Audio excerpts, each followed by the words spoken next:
You're watching this video because you are interested in learning how to grow potatoes. And my name is Valadia, and I'm gonna show you how to grow potatoes. I'm out here on the porch with my daughters.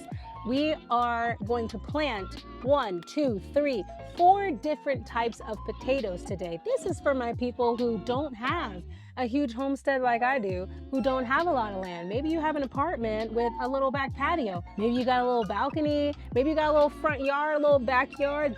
Look at this. We're gonna plop one potato in a bag this size that's about 25 inches tall by like 15 inches wide. And that's all the space you need to turn one potato into like 20 to 30 potatoes. So get excited. I know if you eat potatoes or your family eats potatoes, you have seen your potato turn into this in your kitchen.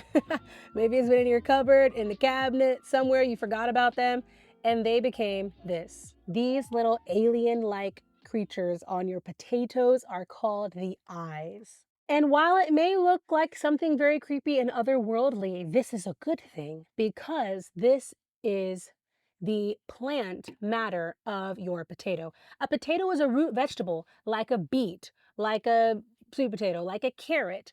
So the difference between a fruit and a vegetable is the fruit starts at a plant and the end product where it concentrates all of its sugars ends up being the fruit, the tomato, the pear, the apple, whatever it is. With a vegetable, we have a plant, but all the sugars and the goodness gets concentrated in the roots. So first, we have the root already, like when you have a carrot, when you have a beet, when you have a potato. But in order to grow more, we need what's missing, the plant. I'm gonna show you a way to use potato grow bags, or this can be a giant pot for you as well. I'm using grow bags. This is actually my first time using grow bags, so we're learning together, but I know this is gonna work because potatoes are very simple. There are two different types of ways we can turn this into a plant that will make a lot more potatoes.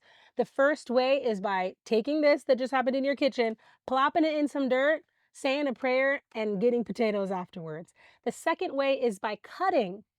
And the way that you know if you should cut your potato first and cut just like in this case, I would cut half of it and have just the half that has the eyes on it and the other half discard it, is if you have a large potato or not. So this potato is really small, so I would feel like it's okay to just plant this size of potato. But if you've got potatoes that are real, some of those really large potatoes, like the Idaho ones that are people use for French fries, I forgot what they're called. Those kinds, if you've got some eyes coming out of it, I would definitely cut it. Now, it's called giving the potato a callus. You wouldn't want to cut this and put the freshly cut potato directly in the dirt. That's not ideal because we are exposing the wet, opened root to the wetness in the dirt, which is going to really invite more compromise to happen to the potato. It can get bacteria, fungus, and it can just go ahead and die off. It can rot in the soil. So if you cut your potatoes, cut them all into smaller pieces, leave them out in the sun for a day so they could dry up and kind of shrivel a little bit. That's creating a potato callus. Then you can go ahead and put that in the dirt and do the rest of what we're going to do today. But today, everything I'm planting are pretty small potatoes, so we are not going to be doing any cutting. If you're not using these grow bags that are for potatoes that already come with drainage holes, then you want to make sure you're using a big old bucket or a big old pot that you can put holes in, because potatoes do not like soggy soil. They want it to be drained out really easily. What I love about these potato grow bags is that once everything is done and we've got our plant and everything is ready to harvest, it's really easy to just dump them out versus planting them in the ground and having to dig them out, or something else that's harder to access all the potatoes. So the way that we're gonna do this is a method called hilling. The method of hilling, basically building a hill. So we wouldn't wanna fill up this soil bag with dirt all the way to the top and then stick the potato in it, because we're gonna get a lot less potatoes. I'm going to just put a few inches of soil down here. Then I'm gonna drop the potato into what's about 6 inches of soil perhaps. Drop the potato in. Once those eyes start to sprout up into leaves and become a plant, I'm then going to put more soil in. What's this? What's this? I love it. And as the plant continues to grow up, we will continue to add more soil until we get to the very top. The reason why we want to do that is because the plant itself is not like your average plant. It's going to continue to sprout out roots from the entire stem of the plant. So that's going to give us so many more potatoes. What I've gotten here are seed potatoes from a seed potato website.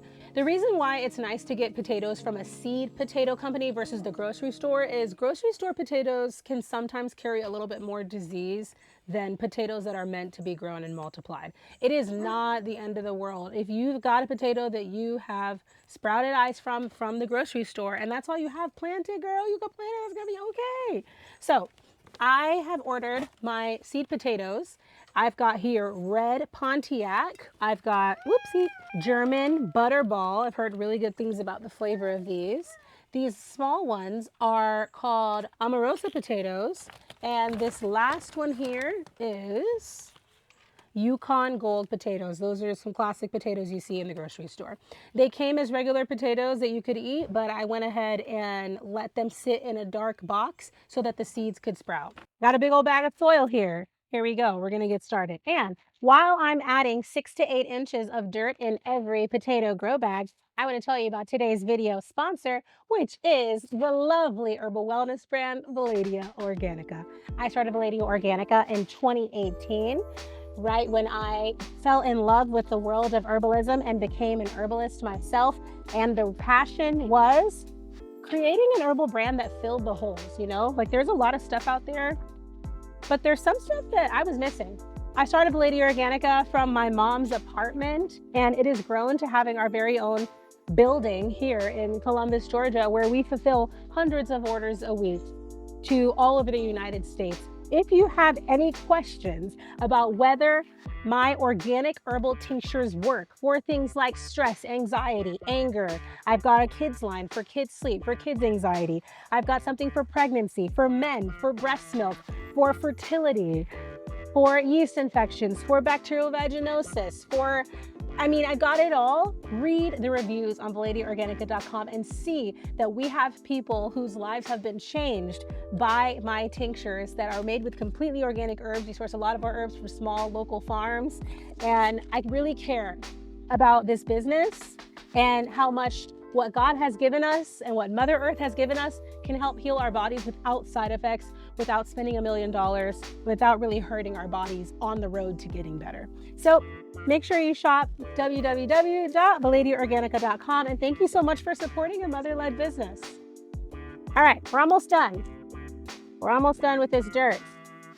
We got to get in, y'all. It's about to start raining. Here we go. I think for the rest of this is getting lighter. I could pour the rest. Pour the rest here.